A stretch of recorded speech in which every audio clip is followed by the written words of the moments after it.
আপনি কি কখনো কল্পনা করেছেন একটি পেঁয়াজ দিয়ে বেহালা বাজানো সম্ভব? চীনের উত্তর পূর্ব অঞ্চলের এক প্রতিভাবান বেহালা শিক্ষক ওয়াং দি এক অনন্য উপায়ে সবাইকে তাক লাগিয়ে দিয়েছেন। উত্তর পূর্ব ও পূর্ব চীন বিখ্যাত সবুজ পেঁয়াজের জন্য পরিচিত। এই পেঁয়াজ আমাদের দেশের পেঁয়াজের মতো ছোট নয়, বেশ বড় এবং আকারে লম্বা। আমাদের দেশে অনেকে এই পেঁয়াজকে পেঁয়াজ পাতাও বলে থাকে। ভিডিওটিতে দেখা যায় ওয়াং দি তার বাড়িতে একটি অতিরিক্ত বড় সবুজ পেঁয়াজ ব্যবহার করে বেহালা বাজাচ্ছেন। সাম্প্রতিক চন্দ্র নববর্ষ উদযাপনের সময় তার সন্তানদের বিশ্রামের মুহূর্ত থেকে তিনি এই আইডিয়া পেয়েছিলেন।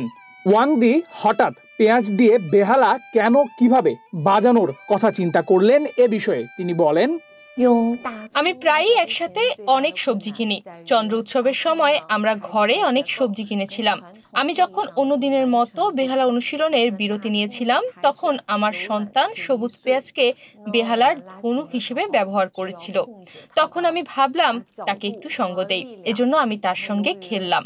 তখন আমরা শুধুমাত্র খেলার জন্যই সেলারি, গাজর, সবুজ পেঁয়াজ এবং অন্যান্য সবজি ব্যবহার করে বেহালা বাজাই। তখনই আমার মনে হলো পেঁয়াজ দিয়ে দারুণভাবে বেহালা বাজানো যায়। প্রথম যখন আমি পেঁয়াজ দিয়ে বেহালা বাজাই, বেহালাটি শুধু মোহনীয় সুরেই নয়, সবুজ পেঁয়াজের সুগন্ধেও পরিবেশ ভরে গিয়েছিল।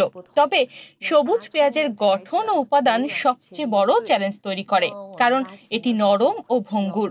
বেহালা বাজানোর সময় এটিকে নিয়ন্ত্রণ করতে হয়, এর কোণ এবং শক্তি সামলাতে হয়, এবং তাপমাত্রা ও আর্দ্রতার পরিবর্তনের কারণে বাজানোর প্রভাবও বদলে যায়, এমনকি তারগুলো সহজে ছিঁড়ে যেতে পারে।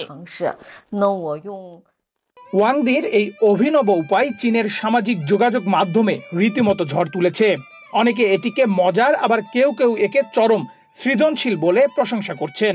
চীনের উত্তর পূর্ব ও পূর্ব অঞ্চল সবুজ পেঁয়াজের চাষের জন্য সুপরিচিত। কিছু এলাকায় সবচেয়ে লম্বা সবুজ পেঁয়াজ উৎপাদনের প্রতিযোগিতা হয়, যেখানে কিছু বিজয়ী পেঁয়াজ প্রায় 2.5 মিটার পর্যন্ত লম্বা হয়ে থাকে। নেহাল আহমেদ প্রান্ত, বাংলাদেশ প্রতিদিন।